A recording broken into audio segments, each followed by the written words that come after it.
What's going on? Welcome back to the channel. So today we're going to talk to you about Opendoor. I want to go over some of the current data points, break it down on what shorts did today, and how the Nasdaq actually views Opendoor as. So I want to go over all the things that you need to know, but first, make sure to hit that thumbs up, and with that, let's get right to it. So Opendoor did get hit quite hard today, went down 11.1%, 182 the low, 210 the high, and 108 million shares being traded. So rather on the low end. When it comes down to news, there hasn't been anything from the company itself, nor has there been any kind of notice from the Nasdaq. So today does mark 13 consecutive days of it closing above $1. So this is where a lot of people are kind of just speculating on why. Why have we not heard anything from the Nasdaq? So ultimately, I wanted to go over this because this also does kind of allude to how the Nasdaq does view Opendoor as. So starting off, you can kind of see most of this. I kind of highlighted it right here. So ultimately, to cure a deficiency in the minimum bid price requirement, a company's security must trade at or above $1 for 10 consecutive trading days unless Nasdaq exercises its discretion to impose a longer period up to 20 days. So you kind of have polar opposites, so 10 to 20. So of course you have that. I've brought this up time and time again, but I feel like a lot of people don't really understand why. So I think generally for face value, from what I was able to see, Opendoor hasn't really been in bad trouble, hasn't been like a constant repeater of deficiencies with the Nasdaq. So when I first started covering Opendoor, I mentioned that it would be more so on the 10-day side because for face value, it's not that risky, right? But clearly, the Nasdaq does view Opendoor as a risky asset, as a kind of risky stock that could potentially pull back down to $1 because the Nasdaq's plan and goal is to actually protect shareholders and investors. So this is why they would choose more so on the 20 side. Again, they could do whatever they want, 15, 16, 17 days or whatever, but they'd orient it more towards the 20 days if they do feel the stock is too risky and there is a strong likelihood that it will go down. There was this stock that went up roughly around 6% today, and ticker 𝗪𝗧𝗪, and they went up because of getting kind of the rubber stamp from the Nasdaq. But in their case, clearly they're not seen as that risky because they only had to do 10 days. So between July 16th and 29th, so exactly 10 business days, they got clearance. So now they're no longer deficient. So at the end of the day, this goes to show that Opendoor, in the eyes of the Nasdaq, is a little bit risky. So let me know your general thoughts on that in the comments below. Just for comparison, ticker 𝗪𝗧𝗪 is also heavily shorted, very similar to Opendoor. So I just wanted to kind of talk about that. And then speaking of shorts though, I see a lot of posts saying that all of this today was because of shorts, and that wasn't necessarily the case. So by the end of the day, they did end up returning 2.71 million shares.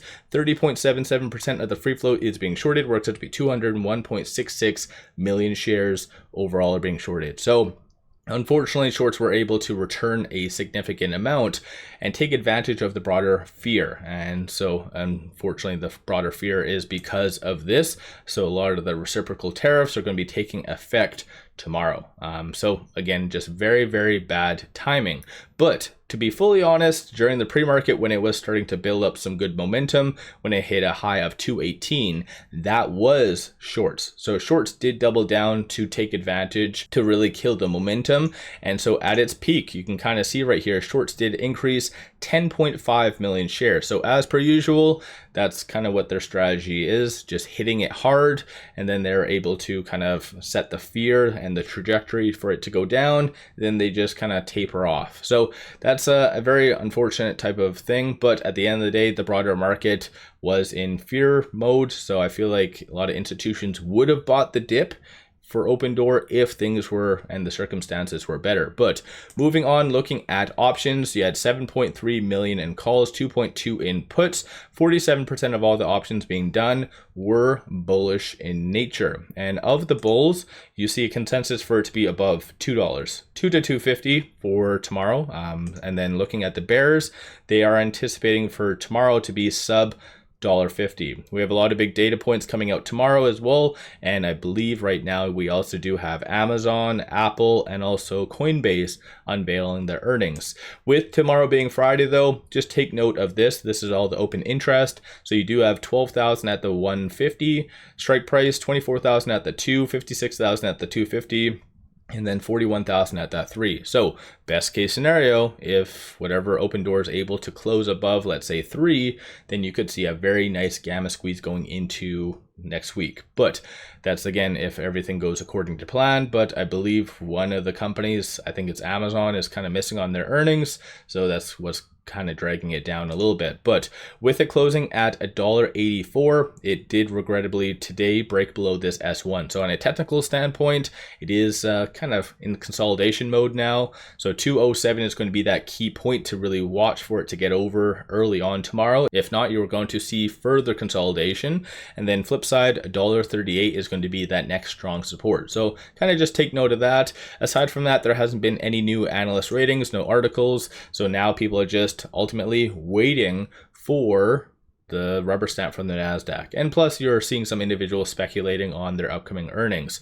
And on a side note, in case you are curious, this is the tentative numbers. So -2 cents for the earnings per share, 1.5 billion for the revenue. Over the last 90 days, you have 5 positive and 0 negative revisions to the earnings per share. So analysts are somewhat optimistic about their upcoming earnings, which is on the 5th.